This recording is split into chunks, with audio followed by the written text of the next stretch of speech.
దేవునికి స్తోత్రం. కీర్తనలు 23వ అధ్యాయం 1 నుండి 6 వచనాలు.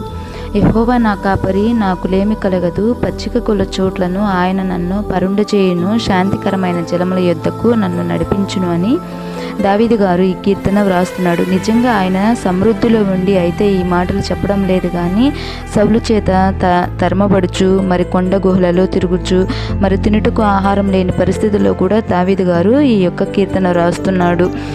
మరి నేను బ్రతుకు దినములన్నీ కృపాక్షేమములు నా వెంట వచ్చును, చిరకాలం నేను యెహోవా మందిరంలో నివాసము చేసేదనని దావీదు గారు అంటున్నాడు.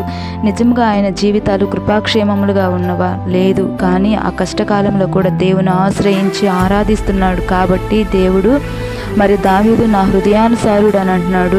మన విశ్వాస జీవితంలో కూడా అనేక శ్రమలు, నిందలు, అవమానాలు వచ్చినప్పుడు దేవునికి నమ్మకంగా జీవిస్తే దావీదుకు చూపిన శాశ్వత కృపను మనకును చూపిస్తానని దేవుని వాగ్దానం చేస్తున్నాడు.